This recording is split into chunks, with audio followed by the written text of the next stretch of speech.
आज क्लास 12 के साइंस के परीक्षार्थियों का विषय कोड 118 अर्थात की केमिस्ट्री आपका रसायन शास्त्र का एग्जाम होने जा रहा है।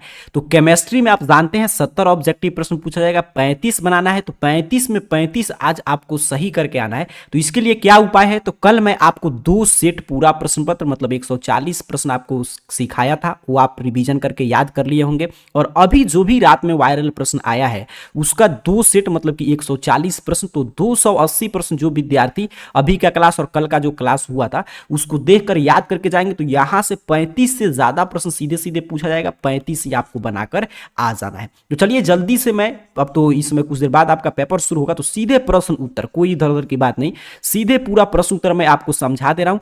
2 सेट याद करके जाइए और 2 सेट कल वाला जब ये क्लास खत्म होगा तो स्क्रीन पे लिंक आएगा या चैनल को सब्सक्राइब करके देख लीजिएगा, मैं आपको करा दूंगा। बस इतना आप ही रट के जाएंगे, आसानी से 35 से ज्यादा प्रश्न यहां से टकरा जाएगा, आपको लिखकर आ जाना है।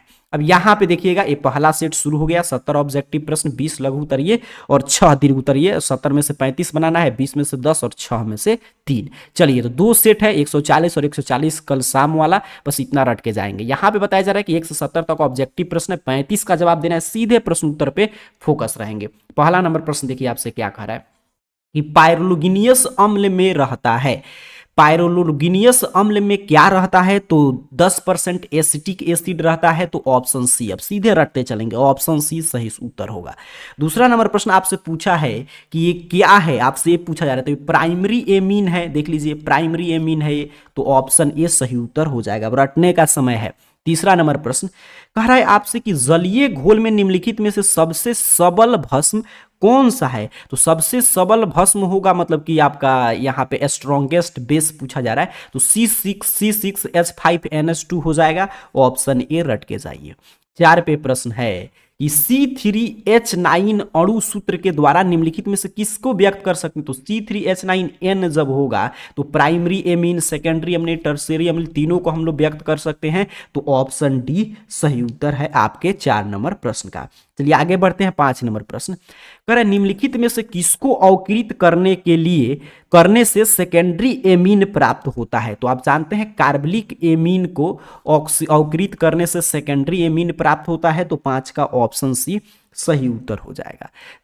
6ठा नंबर प्रश्न है कि गन्ने की चीनी के जल अपघटन से निम्नलिखित में क्या मिलता है, ये आपसे प्रश्न पूछा गया है। तो 6ठे नंबर प्रश्न देखिए गन्ने की चीनी का जब जल अपघटन करेंगे तो ग्लूकोज एवं फ्रक्टोज मिलेगा, तो ऑप्शन सी सही उत्तर हो जाएगा। 7 नंबर प्रश्न है कि एंजाइम है, तो एंजाइम क्या है, प्रोटीन है। एंजाइम क्या है, प्रोटीन है, तो ऑप्शन सी सही उत्तर हो जाएगा। आगे बढ़ते हैं 8 पे प्रश्न आपसे पूछा है कि जब एसिटिलीन को तनु H2SO4 से HgSO4 की उपस्थिति में प्रवाहित किया जाता है तब जो यौगिक बनता है वो एसीटोन होता है। ऑप्शन बी रट के जाएंगे, अब रटने का समय है। सॉरी, जो यौगिक बनता है वो क्या होता है, एस्टिहाइड होता है, एस्टिडिहाइड न होता है, क्योंकि कह रहा है कि जब एसिटिलीन को तनु H2SO4 और HgSO4 की उपस्थिति में तब बिल्कुल एस्टिडिहाइड बनेगा, तो ऑप्शन सी सही उत्तर है 8 का। चलिए आगे बढ़ते हैं, अगला प्रश्न यहां पे देख लेंगे, ऑप्शन सी। 9 नंबर प्रश्न है यहां पे, कह रहा है इस अभिक्रिया को, यहां पे अभिक्रिया देखिए और बताइए एक किस अभिक्रिया का उदाहरण है, तो यहां आपसे डिसाइड होगा कि ये रोजनेमुंड अभिक्रिया का उदाहरण है, तो ऑप्शन ए रोजनेमुंड अभिक्रिया सही उत्तर, ऑप्शन बी हो जाएगा इस प्रश्न का सही उत्तर। चलिए आगे बढ़ते हैं 10 पे प्रश्न है कि निम्नलिखित में कौन एल्डोल्ड संघनक नहीं देता है, तो मेथेनॉल जो है वो एल्डोल्ड संघनक नहीं देता है, तो ऑप्शन ए 10 का सही उत्तर याद रखेंगे। 11 पे प्रश्न है कि जब फॉर्मल्डिहाइड की अभिक्रिया अमोनिया से कराई जाती है तो निम्नलिखित में किस यौगिक का निर्माण होता है, तो जब फॉर्मल्डिहाइड की अभिक्रिया अमोनिया से कराई जाती है तो हेक्सामिथिलीन टेट्रामीन होता है, तो ऑप्शन बी सही उत्तर हो जाएगा 11 नंबर प्रश्न का। चलिए आगे बढ़ते हैं, अगला प्रश्न देख लेते हैं 12 नंबर प्रश्न है कि निम्नलिखित में कौन ईस्टर का क्रियाशील मूलक है, तो ईस्टर का क्रियाशील मूलक आप जानते हैं सिंगल बॉन्ड COOR होता है, तो ऑप्शन सी 12 का सही उत्तर है। 13 पे प्रश्न आया है कि निम्नलिखित में से किसके द्वारा फॉर्मिक अम्ल एवं फॉर्मल्डिहाइड में अंतर किया जा सकता है। तो सोडियम बाइकार्बोनेट के द्वारा फॉर्मिक अम्ल एवं फॉर्मल्डिहाइड में अंतर किया जा सकता है। तो ऑप्शन डी 13 का सही उत्तर होगा। 14 नंबर प्रश्न है कि अभिक्रिया को क्या कहते हैं। ये अभिक्रिया देखिए, और इस अभिक्रिया किस अभिक्रिया का उदाहरण, तो इसे ही बोलते हैं आपका हंसडीकर अभिक्रिया। हंसडीकर अभिक्रिया, तो आपका हंसडीकर यहाँ पे ऑप्शन बी पे है, तो ऑप्शन बी सही उत्तर हो जाएगा। 15 पे प्रश्न है कि निम्नलिखित में किसका हिमांक अवनमन अधिकतम होगा। तो K2SO4 का हिमांक अवनमन अधिकतम होगा। तो ऑप्शन ए 15 का सही उत्तर हो जाएगा। 16 नंबर प्रश्न है यहां पे, कह रहा है कि 1 फैराडे के बराबर होता है। तो 1 फैराडे के बराबर 96,500 कूलम्ब होता है। तो ऑप्शन डी 16 का सही उत्तर होगा। 17 पे प्रश्न है कि जब लेड संचय सेल को चार्ज किया जाता है तो निम्नलिखित में क्या होता है। तो जब लेड संचय सेल को चार्ज करेंगे तो H2SO4 पुनः उत्पन्न हो जाता है। तो ऑप्शन बी सही उत्तर है 17 का। रटते चलेंगे, अब रटने का समय है। अभी का 140 प्रश्न 2 सेट प्रश्न का, और कल वाला रट कर जाइए, 35 से ज्यादा प्रश्न आएगा, लिख कर आ जाइएगा। निम्नलिखित अभिक्रिया के लिए मानक इलेक्ट्रोड विभव का मान 25 डिग्री सेल्सियस पर यहां पे दिया गया। यहां पे देख लीजिए, अब कह रहा है दिए गए सेल में इसके विद्युतवाहक बल का मान आपको बताना है। तो यहां पे ध्यान से हम लोग देखें तो सब कैलकुलेशन वाला है, लेकिन अब तो उतना समय नहीं है, सीधे सीधे आंसर याद रखेंगे। इसका विद्युतवाहक बल 0.94 वोल्ट होगा। तो ऑप्शन डी सही उत्तर है आपके 18 नंबर प्रश्न का। चलिए आगे बढ़ते हैं, 19 नंबर प्रश्न देख लेते हैं। कह रहा है कि हाइड्रोजन ऑक्सीजन सेल निम्नलिखित में किस तरह का सेल है। तो हाइड्रोजन ऑक्सीजन सेल ईंधन सेल है, फ्यूल सेल। तो ऑप्शन सी सही उत्तर है। 20 पे प्रश्न आपसे पूछा है कि किसी रासायनिक अभिक्रिया की दर समय के साथ घटता है। आप जानते हैं समय के साथ क्या होता है, घटता है। तो ऑप्शन बी सही उत्तर है। आगे बढ़े 21 नंबर प्रश्न, कह रहा है निम्नलिखित में से कौन प्रथम कोटि की अभिक्रिया नहीं है। ये आपसे प्रश्न पूछा गया है। तो यहां पे देखिए प्रथम कोटि की अभिक्रिया है, देख रहे हैं, नहीं है। तो ऑप्शन बी सही उत्तर है। चलिए आगे बढ़ते हैं, अगला प्रश्न देख लेते हैं आपका 22 नंबर। कह रहा है 22 नंबर प्रश्न कि विटामिन सी क्या है। तो विटामिन सी साइट्रिक एसिड है, साइट्रिक अम्ल है। तो ऑप्शन यहां पे सॉरी, विटामिन सी जो है एस्कॉर्बिक अम्ल है। बिल्कुल विटामिन सी की बात हो रहा है, साइट्रिक थोड़ा है। विटामिन सी क्या है, एस्कॉर्बिक अम्ल होता है, एस्कॉर्बिक एसिड। तो ऑप्शन ए सही उत्तर होगा 22 का। आगे बढ़ते हैं, 23 नंबर प्रश्न देख लेते हैं। कह रहे निम्नलिखित में किसमें कोबाल्ट उपस्थित है। तो विटामिन B12 में, B12 में आप जानते हैं कोबाल्ट रहता है। तो ऑप्शन डी याद करके जाइए। 24 पे प्रश्न है कि निम्नलिखित में कौन योगशील बहुलक है। तो योगशील बहुलक उच्च घनत्व वाले पॉलीथीन होते हैं। तो ऑप्शन सी 24 का सही उत्तर होगा। 25 पे प्रश्न है कि F2CF2 निम्नलिखित में से किसका एकलक है, किसका मोनोमोर है। ये आपसे प्रश्न पूछा गया है। तो ये टेफ्लॉन का ना है। तो ऑप्शन ए सही उत्तर हो जाएगा 25 का। रटते चलेंगे। 26 पे प्रश्न है कि क्लोरोक्वीन है एक। तो क्लोरोक्वीन क्या है। तो एंटी मलेरियल है। तो ऑप्शन सी सही उत्तर है 26 का। चलिए आगे बढ़ते हैं, 27 नंबर प्रश्न देख लेते हैं। कह रहा है आपसे कि निम्नलिखित में से कौन ब्रॉड स्पेक्ट्रम एंटीबायोटिक नहीं है। तो ब्रॉड स्पेक्ट्रम एंटीबायोटिक पेनिसिलिन नहीं है। तो ऑप्शन सी सही उत्तर है 27 का। 28 नंबर प्रश्न देखिए, कह रहा निम्नलिखित में कौन गैमेक्सिन है। कौन गैमेक्सिन है। तो यहां पे बेंजीन हेक्साक्लोराइड जो है गैमेक्सिन है। तो ऑप्शन सी 28 का सही उत्तर हो जाएगा। 29 नंबर प्रश्न है कि सभी लिगेंड होते हैं। तो सभी लिगेंड लेविस भस्म होते हैं। ऑप्शन बी 29 का सही उत्तर याद करके जाइए। चलिए रटते चलेंगे। अब रटने का समय कुछ दिन पेपर में कुछ देर बाद ये सब प्रश्न दिखेगा, तो इसको सही उत्तर करके आना है। 30 नंबर प्रश्न है कि निम्नलिखित में कौन अणुचुंबकीय है। तो यहां पे देख लीजिए NiCl4 क्या होता है, अणुचुंबकीय। ऑप्शन सी याद रखेंगे।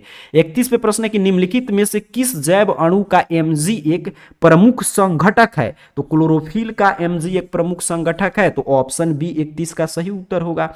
32 पे प्रश्न है कि वह जटिल आयन जिसमें केंद्रीय धातु परमाणु में कोई डी इलेक्ट्रॉन नहीं है वो क्या है। तो वो होता है आपका MnO4- है, जिसमें डी इलेक्ट्रॉन नहीं है। बिल्कुल ऑप्शन ए सही उत्तर हो जाएगा।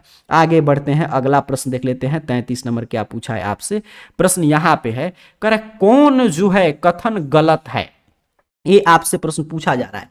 तो यहाँ पे देखें तो NiCO4 चतुष्फल की अनुच एक गलत है, यही गलत है, तो आगे पढ़ने की कोई आवश्यकता नहीं, ऑप्शन ए सही उत्तर हो जाएगा। 34 नंबर प्रश्न देखिए क्या पूछा है आपसे, कह रहा निम्नलिखित में किस यौगिक का उपयोग अग्निशामक में करते हैं, तो CCl4 का करते हैं, तो ऑप्शन ए सही उत्तर है 34 का, रटते चलिएगा। 35 पे प्रश्न है, मोनोहाइलोजन व्युत्पन्न एल्कोहलिक KOH के साथ अभिक्रिया करके क्या देता है, तो मोनोहाइलोजन जो व्युत्पन्न है वो एल्कोहलिक KOH के साथ अभिक्रिया करके एल्कीन देता है, तो ऑप्शन बी 35 का सही उत्तर हो जाएगा। 35 ही बनाना है, लेकिन 35 में 35 टकराए तो इसके लिए अभी का 140 प्रश्न, कल शाम वाला वो भी जब क्लास खत्म होगा तो देख लीजिएगा, चैनल को सब्सक्राइब करके 35 से ज़्यादा प्रश्न यहाँ से आ जाएगा। 36 पे प्रश्न है कि सल्फाइड अयस्कों का सांद्रण प्रायः निम्नलिखित में से किसके द्वारा होता है, इसलिए मैं सीधे प्रश्न उत्तर सिर्फ बता रहा हूं ताकि आप इसको बार बार देखकर रिवीजन करके जाएं सेंटर पे। कह रहे सल्फाइड अयस्कों का सांद्रण प्रायः निम्नलिखित में किसके द्वारा करते हैं, तो ये तो कल भी चर्चा किए थे हम लोग, फेन उत्प्लावन विधि से, ऑप्शन सी सही उत्तर है। 37 पे प्रश्न है कि निम्नलिखित में कौन धातु का निष्कर्षण विद्युत विच्छेदन की क्रिया द्वारा नहीं होता है, तो Fe का नहीं होता है, तो ऑप्शन डी 37 का सही उत्तर हो जाएगा। 38 का प्रश्न है कि हूप की विधि के द्वारा निम्नलिखित में किस धातु का शोधन होता है, तो हूप की विधि के द्वारा एल्युमिनियम धातु का शोधन होगा हूप की विधि से, तो ऑप्शन बी सही उत्तर है। 39 पे प्रश्न आया है, निम्नलिखित में से कौन सबसे कम क्वथनांक वाली गैस है, तो हाइड्रोजन, हीलियम, नाइट्रोजन, आर्गन में सबसे कम क्वथनांक हीलियम का होगा, तो ऑप्शन बी, रट जाइए, रटते चलिएगा। 40 पे प्रश्न है, निम्नलिखित में कौन सिर्फ एक ही ऑक्सी अम्ल बनाता है, तो F2 जो है एक ऑक्सी अम्ल बनाता है, तो ऑप्शन ए सही उत्तर हो जाएगा। 41 पे प्रश्न है कि S8 में सल्फर की ऑक्सीकरण अवस्था है, तो S8 में सल्फर की ऑक्सीकरण अवस्था शून्य होता है, तो ऑप्शन डी सही उत्तर हो जाएगा 41 नंबर प्रश्न का।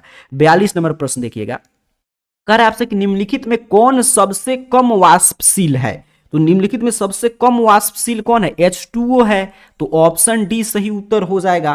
चलिए आगे बढ़ते हैं। 43 नंबर प्रश्न यहाँ पे, कह रहा निम्नलिखित में कौन ऑक्सीकारक एवं अवकारक दोनों तरह की व्यवहार करता है, तो ऑक्सीकारक एवं अवकारक दोनों तरह के SO2 व्यवहार करता है, तो ऑप्शन सी 43 का सही उत्तर हो जाएगा।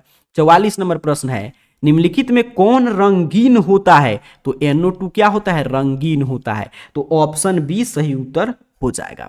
45 नंबर प्रश्न है कि संक्रमण तत्वों का सामान्य इलेक्ट्रॉनिक विन्यास है, तो संक्रमण तत्वों का सामान्य इलेक्ट्रॉनिक विन्यास यहां पे देखिए यही होता है, बिल्कुल यही ना होगा, n-1 d1 to 10, बिल्कुल ऑप्शन बी सही उत्तर हो जाएगा 45 नंबर प्रश्न का। संक्रमण तत्वों की बात कर रहा था, ट्रांजिशन एलिमेंट्स का। चलिए 46 नंबर प्रश्न, निम्नलिखित में से किसमें Mn की ऑक्सीकरण संख्या न्यूनतम होता है, तो Mn की ऑक्सीकरण संख्या MnSO4 में न्यूनतम होगा, तो ऑप्शन ए सही उत्तर है। निम्नलिखित में कौन एक्टिनाइड नहीं है, ये आपसे प्रश्न पूछा गया है, तो एक्टिनाइड टर्बियम नहीं है, तो ऑप्शन डी सही उत्तर याद करके जाइए 47 का। चलिए आगे बढ़ते हैं। 48 नंबर प्रश्न, निम्नलिखित में कौन आयन रंगहीन है, ये आपसे प्रश्न पूछा गया है, तो कौन आयन इसमें से रंगहीन होगा, तो Cu+ रंगहीन होता है, ऑप्शन ए याद रखेंगे। 49 पे प्रश्न है, यहाँ पे देखिए कि निम्नलिखित में कौन आयन प्रतिचुंबकीय है, तो Sc3+ क्या है, प्रतिचुंबकीय है, ऑप्शन सी याद करके जाइए। 50 पे प्रश्न है कि घनाकार क्रिस्टल में ब्रेबेस जालक की संख्या 3 होता है, घनाकार क्रिस्टल में ब्रेबेस जालक की संख्या, तो ऑप्शन ए आपको याद रखना है। चलिए आगे बढ़ते हैं। 51 नंबर प्रश्न देखें, तो कह रहा है कि एक अष्टफलक रिक्ति निम्नलिखित में से कितने गोलों से घिरी होती है, तो एक अष्टफलक जो रिक्ति होता है वो आपके 6 गोलों से घिरा रहता है, तो ऑप्शन बी सही उत्तर है 51 का। 52 नंबर प्रश्न है, यहाँ पे देखेंगे कि निम्नलिखित में से किस प्रकार के दोष के कारण क्रिस्टल के घनत्व में कमी होता है, तो किस प्रकार के दोष के कारण, शॉर्टकी दोष के कारण क्रिस्टल के घनत्व में कमी होता है, तो ऑप्शन बी सही उत्तर हो जाएगा। 53 नंबर प्रश्न है कि निम्नलिखित में कौन फेरोचुंबकीय पदार्थ है, तो फेरोचुंबकीय पदार्थ Fe3O4 है, तो ऑप्शन बी 53 का सही उत्तर होगा। अब ध्यान से देखते चलिएगा, आगे बढ़ते हैं। 54 नंबर प्रश्न कह रहा है विलयन के अनुसंख्य गुणधर्म का उदाहरण है, तो विलयन के अनुसंख्य गुणधर्म का उदाहरण क्वथनांक उन्नयन है, तो ऑप्शन सी सही उत्तर हो जाएगा। 55 नंबर प्रश्न है कि घोलक के 1 केजी में उपस्थित घुल्य के मोलों की संख्या को कहते हैं। तो घोलक के 1 केजी में उपस्थित घुल्य के मोलों की संख्या को हम लोग क्या कहते हैं? मोललता कहते हैं। क्या कहते हैं? मोललता। तो ऑप्शन बी सही उत्तर हो जाएगा। 56 पे प्रश्न है, वैसा घोल जो एक निश्चित ताप पर संयोजन में बिना किसी प्रकार के परिवर्तन के उबलता है उसे एजियोट्रॉपिक मिश्रण कहते हैं। उसे क्या कहते हैं? एजियोट्रॉपिक मिश्रण। रटते चलिएगा। चलिए आगे बढ़ते हैं। 57 नंबर प्रश्न कह रहा है प्रश्न आपसे कि वह अभिकर्मक जिसका उपयोग ब्यूटेन 1 ऑल से 1 ब्रोमो ब्यूटाइन बनाने में होता है, वह अभिकर्मक रीएजेंट इसमें से कौन सा है? तो है PbR3 होगा। बिल्कुल PbR3। ऑप्शन डी सही उत्तर हो जाएगा। 58 पे प्रश्न है कि निम्नलिखित में से कौन यौगिक बनेगा, मतलब इस अभिक्रिया के बाद जो सूर्य के प्रकाश की उपस्थिति में अभिक्रिया होता है तो बेंजीन हेक्साक्लोराइड बनता है। ऑप्शन डी सही उत्तर हो जाएगा। आगे बढ़ते हैं। अगला प्रश्न 59 नंबर कह रहा निम्नलिखित में से कौन आयोडोफॉर्म परीक्षण देता है? आयोडोफॉर्म टेस्ट इसमें से कौन देगा? तो CH3 और CHOH। बिल्कुल ऑप्शन बी सही उत्तर है। 60 नंबर प्रश्न देख लें तो कह रहे निम्नलिखित में किससे बड़े पैमाने पर मेथिल एल्कोहल बनाया जा सकता है? तो पायरोग्लिनियस अम्ल से बनाया जा सकता है। तो ऑप्शन ए 60 का सही उत्तर हो जाएगा। चलिए आगे बढ़ते हैं। तरह निम्नलिखित में कौन सा क्रियाशील मूलक एल्कोहल में उपस्थित रहता है? तो एल्कोहल में OH रहेगा। बहुआ टाइप प्रश्न है। 62 नंबर प्रश्न देखिए, कह रहा है आपसे कि निम्नलिखित में कौन सर्वाधिक अम्लीय है? तो M क्लोरोफिनॉल इसमें सबसे अधिक अम्लीय होगा ऑप्शन के अनुसार। तो ऑप्शन सी सही उत्तर है। 63 पे प्रश्न है कि प्राइमरी एल्कोहल का उत्प्रेरक निर्जलीकरण से मिलता है। तो क्या मिलता है? प्राइमरी एल्कोहल का उत्प्रेरक निर्जलीकरण से तो एल्डिहाइड न मिलता है। बिल्कुल ऑप्शन डी रट के जाइए। चलिए आगे बढ़ते हैं। अगला प्रश्न कह रहा है 64 नंबर प्रश्न की ये रासायनिक अभिक्रिया देखिए और ये निम्न प्रकार से हो रहा है। O3 से O2 प्लस O तीव्र और O से O3 मिलेगा तो मंद हो रहा है। इस प्रकार के अभिक्रिया का आप किस वेग, मतलब कि कौन सा आप वेग इसमें से समीकरण देंगे इसके लिए? ये आपसे प्रश्न पूछा है। तो यहाँ पे देखें तो बिल्कुल रेट बराबर KO3 और होल 2। बिल्कुल ऑप्शन ए सही उत्तर हो जाएगा 64 का। चलिए आगे बढ़ते हैं। अगला प्रश्न यहाँ पे कर अधिकांश अभिक्रियाओं के लिए ताप गुणांक का मान निम्नलिखित में किसके बीच में रहता है? तो 2 और 3 के अधिकांश अभिक्रिया के ताप गुणांक मान 2 और 3 के बीच में रहता है। 66 पे प्रश्न है निम्नलिखित में कौन लायोफिलाइक कोलाइड नहीं है? ध्यान देंगे प्रश्न में पूछा है कौन नहीं है, तो कुहासा होगा, लायोफिलिक कोलाइड नहीं होगा। चलिए 67 पे प्रश्न है कोलाइडी कणों का आकार निम्नलिखित में किसके बीच में होता है? तो 10⁵ से 10⁻⁷ सेंटीमीटर के बीच में होता है। तो ऑप्शन सी सही उत्तर हो जाएगा। 68 पे प्रश्न है स्टार्च के जल अपघटन से निम्नलिखित में किस एंजाइम का उपयोग होता है? तो स्टार्च के जल अपघटन में डायस्टेज एंजाइम का उपयोग होता है। तो ऑप्शन डी 68 का सही उत्तर होगा। चलिए 69 नंबर प्रश्न देखें तो कह रहा है रासायनिक अधिशोषण की दर है। तो रासायनिक अधिशोषण की दर दाब बढ़ने से बढ़ता है। जब दाब बढ़ाएंगे तो बढ़ेगा। रासायनिक अधिशोषण की बात कर रहा है। तो ऑप्शन डी सही उत्तर हो जाएगा। 70 पे प्रश्न है कि पृथ्वी की परत में सबसे अधिक मात्रा में आप जानते हैं एल्युमिनियम पाया जाने वाला धातु एल्युमिनियम है। तो ऑप्शन ए सही उत्तर है। तो पूरा एक सेट का हम लोग 70 प्रश्न समाप्त कर चुके हैं। ये 70 प्रश्न रट जाइएगा और फिर चलिए एक दूसरा सेट यहां से शुरू होने जा रहा है, उसका भी 70 प्रश्न रट जाइए। और मैं इसलिए सिर्फ प्रश्न उत्तर पे हम लोग सिर्फ फोकस है और फिर जो बाकी प्रश्न है तो वो आपको इस स्क्रीन पे या चैनल को सब्सक्राइब करके या जब क्लास खत्म होगा तो स्क्रीन पे देखिए क्लास का लिंक आएगा, उस पर क्लिक करके रात वाला भी प्रश्न एक बार रिवीजन करके जाइएगा। 35 से ज्यादा प्रश्न हम लोग के क्लास से रहेगा। चलिए दूसरा सेट यहां से शुरू हो गया। ये जल्दी जल्दी सिर्फ प्रश्न और उत्तर देख लेते हैं। दूसरा सेट में जो भी प्रश्न है उसका उत्तर देते चलिएगा और नहीं मालूम हुआ तो रटते चलिएगा। चलिए चलते हैं यहाँ पे आगे की तरफ प्रश्न पे, यहाँ पे आगे की तरफ हम लोग बढ़ें तो यहाँ पे देखिए करा कि 1 से 70 तक ऑब्जेक्टिव टाइप प्रश्न है। ये सारा चीज है कॉमन सा इंस्ट्रक्शन 35 बनाना है। पहला प्रश्न उत्तर पे फोकस रहिएगा। निम्नलिखित में कौन धातु सामान्यतः मुक्त अवस्था में पाए थे? तो सोना। ये तो कल भी हम लोग पढ़े थे कि क्यों पाया जाता था, कल पढ़े थे। और अब पूछ रहा है कि कौन पाया जाता है? तो सोना AU। ऑप्शन बी सही उत्तर हो जाएगा। दूसरा पे प्रश्न है निम्नलिखित में कौन कथन सत्य है? तो सभी अयस्क खनिज है। बिल्कुल सभी अयस्क क्या होते हैं? खनिज होते हैं। ऑप्शन ए सही उत्तर हो जाएगा क्योंकि खनिज का ही अयस्क होगा। आगे बढ़ते हैं। तीसरा नंबर प्रश्न देख लेते हैं। कह रहे निम्नलिखित धातुओं में किसके निष्कर्षण में वैद्युत धातुक्रम का उपयोग होगा? तो सोडियम के निष्कर्षण में वैद्युत धातुक्रम का उपयोग हम लोग करते हैं, तो ऑप्शन डी सही उत्तर हो जाएगा। चौथा नंबर प्रश्न है कि जिनमें दो अलग अलग धातु उपस्थित होते हैं वह अयस्क है। तो हेमाटाइट में होगा नहीं, गैलेनियम किस में होगा? कॉपर पाइराइट में। कॉपर पाइराइट में ऑप्शन डी रट के जाइए। 5 पे प्रश्न है कि 1s2 2s2 2px1 2py1 2pz1 निम्नलिखित में से किस तत्व का इलेक्ट्रॉनिक विन्यास होगा? काफी शानदार प्रश्न है, नाइट्रोजन का ये होता है इसी फॉर्मेट में, तो ऑप्शन सी सही उत्तर है 5 का। छठा नंबर प्रश्न देखें तो कह रहा है निम्नलिखित में से कौन नाइट्रोजन को ऑक्साइड हंसाने वाला है? तो नाइट्रस ऑक्साइड आप जानते हैं जिसे लाफिंग गैस बोलते हैं, तो ऑप्शन बी सही उत्तर हो जाएगा। वहीं पूछा है कि हंसाने वाला मतलब लाफिंग गैस, यहां पे देख लीजिए इंग्लिश मीडियम में यहां पे प्रश्न था, तो ऑप्शन बी सही उत्तर है। 7 पे प्रश्न है निम्नलिखित में से किसकी बंध ऊर्जा सबसे अधिक है? ध्यान से ऑप्शन के अनुसार आपको देखना है, तो किसकी बंध ऊर्जा अधिक है? एस की बंध ऊर्जा अधिक होगा, ऑप्शन बी सही उत्तर है। रटते चलेंगे, अब रटने का समय है।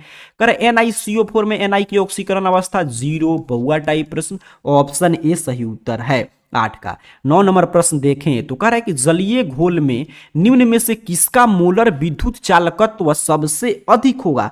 तो किसका सबसे अधिक होगा? PTNS36Cl4 का, तो ऑप्शन ए सही उत्तर हो जाएगा। 10 पे प्रश्न है कि इसका IUPAC नेम बताइए। K3 है, Fe है, CN6 है, IUPAC नेम आपको बताना है, तो इसका हो जाएगा पोटेशियम हेक्सासाइनोफेरेट थर्ड। बिल्कुल बिल्कुल सही है, ऑप्शन डी सही उत्तर हो जाएगा। आगे बढ़ते हैं 11 नंबर प्रश्न। विटामिन B12 में अभी प्रश्न आया था, ये सब प्रश्न जो रिपीट हो रहा है ना समझिए वो छप चुका है पेपर में। कोबाल्ट, विटामिन B12 में क्या रहता है? कोबाल्ट। चलिए आगे बढ़ते हैं, अगला प्रश्न देख लेते हैं। 12 नंबर प्रश्न यहां पे ए रहा। 12 नंबर प्रश्न आपसे कह रहा है कि NiC2O4 3 4- में Ni का कोऑर्डिनेशन नंबर समन्वय संख्या क्या होगा? तो इसका समन्वय संख्या 6 होगा, निकालिएगा तो ऑप्शन बी सही उत्तर है 12 का। चलिए आगे बढ़ते हैं 13 नंबर प्रश्न। कह रहा है आपसे 13 नंबर प्रश्न कि इसका IUPAC नाम बताइए। CH3 है, CH है, CH2 CH2 Cl CH3 है, तो 1-chloro-3 मेथिल ब्यूटेन हो जाएगा, option C 1-chloro-3 methyl butane. रट के जाइए। आगे बढ़ते हैं, अगला प्रश्न 14 नंबर कह रहा है आपसे कि C2H5Br NaOH C2H5OH NaBr निम्नलिखित में से किस प्रकार की अभिक्रिया है? तो ये है नाभिकीय स्नेही विस्थापन अभिक्रिया, नाभिक स्नेही विस्थापन अभिक्रिया, ऑप्शन बी सही उत्तर हो जाएगा। 15 पे प्रश्न आपसे पूछ रहा है कि निम्नलिखित में कौन ऑर्थोफॉस्फोरिक अम्ल का अणुसूत्र है? ऑर्थोफॉस्फोरिक एसिड का इसमें से कौन अणुसूत्र होगा? तो H3PO4 होता है, तो ऑप्शन बी पे है, ऑप्शन बी सही उत्तर हो जाएगा। 16 पे प्रश्न है कि XCF4 की संरचना तो वर्ग तलीय होता है, XCF4 की संरचना कैसा होता है? वर्ग तलीय। 17 पे प्रश्न आया, यहां पे देखेंगे कि निम्नलिखित में कौन हैलोजन धनात्मक ऑक्सीकरण अवस्था प्रदर्शित नहीं करता? तो यहां पे F जो है एक ऐसा हैलोजन है जो धनात्मक ऑक्सीकरण अवस्था प्रदर्शित नहीं करेगा, तो ऑप्शन डी सही उत्तर हो जाएगा। 18 पे प्रश्न है कि निम्नलिखित में किसका बंध कोण सबसे छोटा होता है? तो H2Te का बंध कोण सबसे छोटा होता है, तो 18 का ऑप्शन डी सही उत्तर हो जाएगा। 19 नंबर प्रश्न है कि निम्नलिखित में किसमें अयुग्मित इलेक्ट्रॉन की संख्या अधिकतम होती है? ये आपसे प्रश्न पूछा गया है, तो अयुग्मित इलेक्ट्रॉन की संख्या इसमें किसमें अधिकतम होगा? तो Fe3+ में, तो ऑप्शन डी 19 का सही उत्तर है। 20 नंबर प्रश्न है कि क्रोमियम की अधिकतम ऑक्सीकरण अवस्था है, तो क्रोमियम की अधिकतम ऑक्सीकरण अवस्था +6 है, तो ऑप्शन डी सही उत्तर हो जाएगा 20 नंबर प्रश्न का। 21 नंबर प्रश्न है कि Cu2+Z बराबर 29 आयन में अयुग्मित इलेक्ट्रॉन की संख्या 1 है। अयुग्मित इलेक्ट्रॉन की संख्या इसमें कितना है? 1 है, तो ऑप्शन बी सही उत्तर होगा। रटते चलेंगे, अब रटने का समय है। 22 नंबर प्रश्न है कि समप्रासरणी विलयन डैश डैश के बराबर होता है, तो समप्रासरणी विलयन जो है मोलर सांद्रण के बराबर होता है, तो ऑप्शन डी 22 का सही उत्तर हो जाएगा। 23 पे प्रश्न है कि HCl एवं H2O में के एजियोट्रॉपिक मिश्रण में क्या रहता है? कितना % HCl रहता है? ये आपसे प्रश्न पूछा है, तो यहां पे इसमें 22.2% HCl रहता है, तो ऑप्शन सी पे है, तो ऑप्शन सी याद रखेंगे। आगे बढ़ते हैं 24 नंबर प्रश्न। 24 नंबर प्रश्न है, देखिए सारा न्यूमेरिकल टाइप प्रश्न है। कह रहा है कि 96,500 कूलम का विद्युत आवेश CuSO4 के विलयन से कितना ग्राम तांबा मुक्त करेगा? तो ये मुक्त करेगा 31.76 ग्राम तांबा। तो ऑप्शन बी सही उत्तर हो जाएगा। कह रहा है चालकत्व सेल का सेल स्थिरांक क्या होता है? तो ये कल के भी क्लास में था, L/A होता है। ऑप्शन ए सही उत्तर है। 26 पे प्रश्न है कि सेल ZnZnSO4 CuSO4 Cu का विद्युत वाहक बल 1.1 वोल्ट है, तो इसका कैथोड है, तो इसका कैथोड कितना है? Cu है, कॉपर है, बिल्कुल ऑप्शन बी सही उत्तर है। आगे बढ़ते हैं, अगला प्रश्न देख लेते हैं 27 नंबर। यहां पे ए रहा प्रश्न।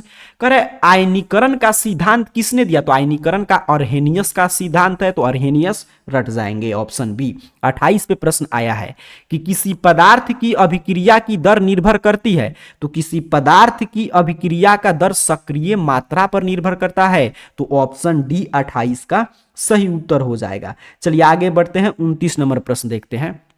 करा निम्नलिखित में से किस एल्किल हैलाइड का जलांश SN1 क्रिया के द्वारा होता है? तो CH3 का, तो ऑप्शन डी 29 का भी सही उत्तर हो जाएगा। 30 नंबर प्रश्न यहां पे देखेंगे। कह रहे क्लोरोफॉर्म जिंक और जल के द्वारा अवकरण से क्या बनेगा? मेथेन बनेगा। क्या बनेगा? क्लोरोफॉर्म जिंक और जल के अवकरण से मेथेन बनेगा। 31 पे प्रश्न आया है कि जब एथिल ब्रोमाइड की अभिक्रिया शुष्क सिल्वर क्लोर ऑक्साइड से कराई जाती है, तो डाई एथिल ईथर बनता है। क्या बनता है?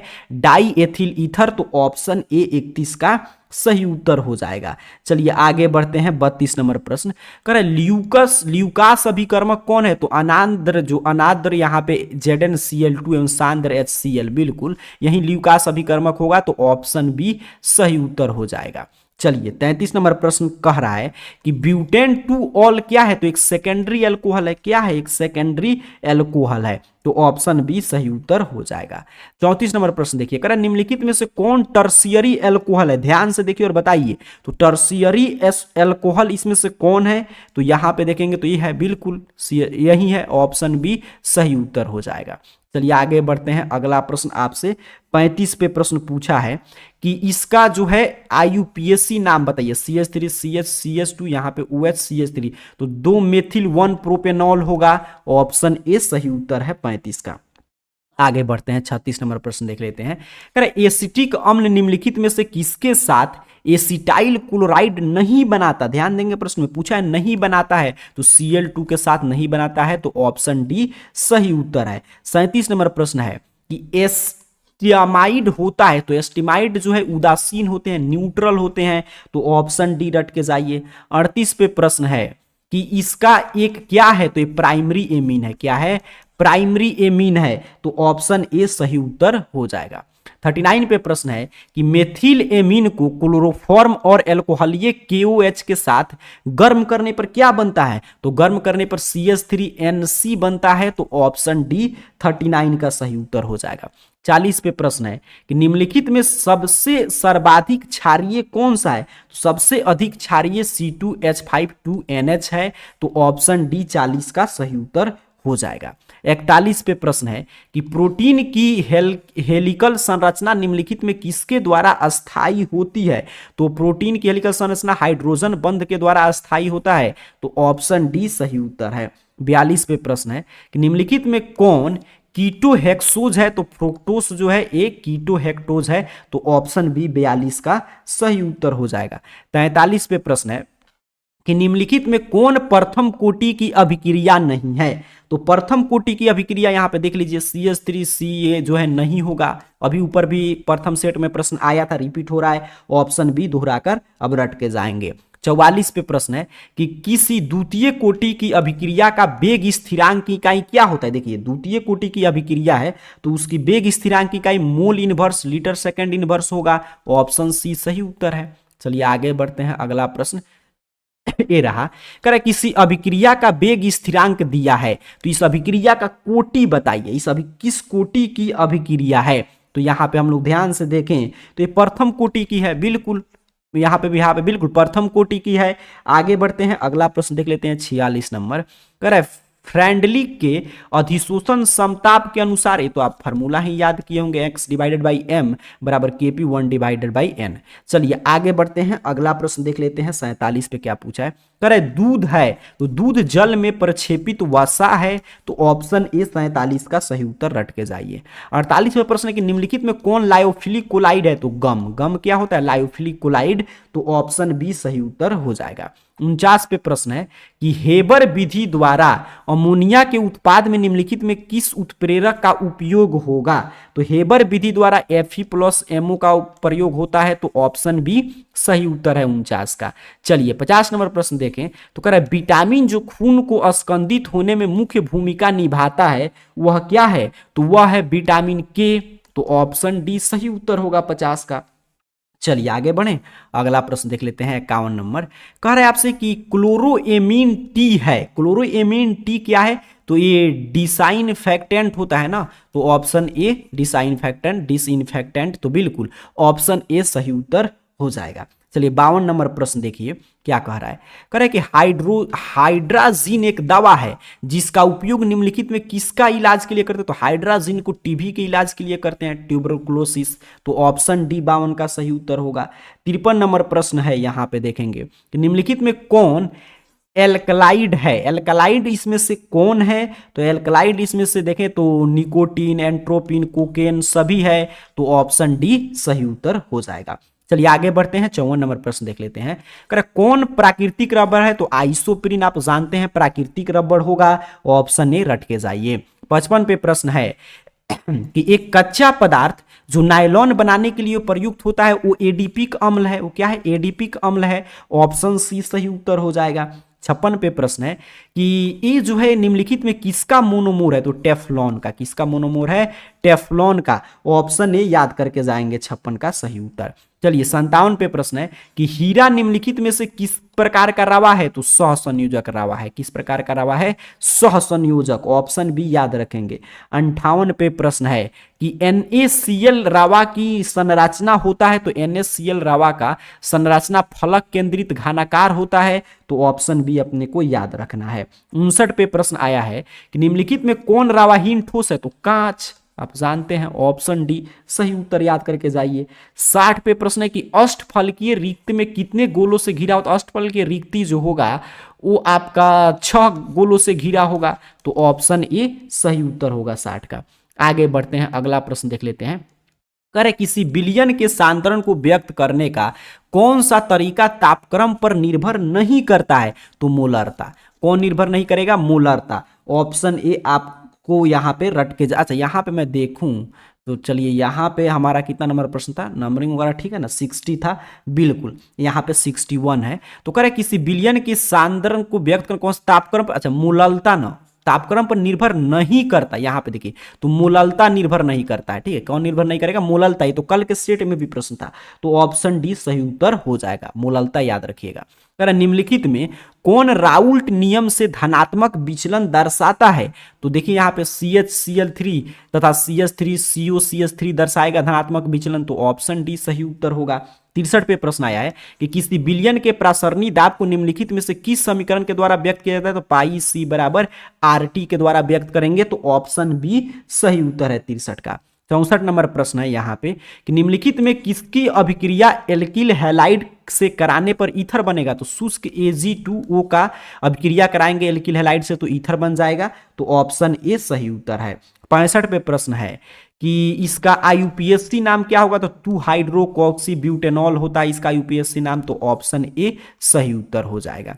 चलिए 66 नंबर प्रश्न देखें तो कह रहा है आपसे कि फॉर्मेलिन एक व्यापारिक नाम है, तो फॉर्मेलिन जो है 40% मेथेनॉल के जलीय घोल का नाम होता है, तो ऑप्शन सी सही उत्तर याद रखेंगे। 67 पे प्रश्न आया है कि एक एल्डिहाइड के ऑक्सीकरण से एक अम्ल प्राप्त होगा, एल्डिहाइड का ऑक्सीकरण कराएंगे तो क्या प्राप्त होगा, अम्ल प्राप्त होगा। चलिए 68 पे प्रश्न है कि क्लोरेटोन बनता है जब क्लोरोफॉर्म की अभिक्रिया एसीटोन से होता है, किससे होता है, एसीटोन से होता है। 69 नंबर प्रश्न है कि संतृप्त मोनोकार्बोक्सिलिक अम्ल का सामान्य सूत्र CnH2nO2 है, CnH2nO2 O2 है। चलिए 70 नंबर प्रश्न है यहाँ पे कि फॉर्मिक अम्ल एवं फॉर्मल्डिहाइड को निम्नलिखित में किसके द्वारा विभेद करते हैं? तो ये सोडियम बाइकार्बोनेट, विभेद यहाँ पे अलग मतलब तो सोडियम का बाइकार्बोनेट से, तो ऑप्शन डी सही उत्तर है। तो इस तरह मैं 2 सेट में 140 प्रश्न आपको करा दिया। बार बार देखकर इसको रट कर जरूर जाइएगा, ठीक है, इसको रट लीजिएगा पूरा। और एग्जाम में आप चाहते हैं 35 में 35 टकराए, तो मैं कम समय में इसमें देखिए पूरा प्रश्न करा देता कि चीजें 1 से 2 बार और देखकर रट लीजिए। और जो आपके स्क्रीन पे वीडियो का लिंक आ रहा है या डिस्क्रिप्शन में चेक कीजिएगा, वीडियो मिल जाएगा, उसमें भी मैं 140 कल गेस लाइव प्रश्न किया था। तो वो बस ये 2 क्लास जो विद्यार्थी देख लेंगे 35 यहां से टकरा जाएगा। तो उसको भी जो स्क्रीन पे वीडियो का लिंक आ रहा है उस पर क्लिक करके जल्दी से देख लीजिए। आप सभी विद्यार्थियों का केमिस्ट्री में 70 अंक आए। इन्हीं शुभकामनाओं के साथ आप सभी को बहुत बहुत धन्यवाद।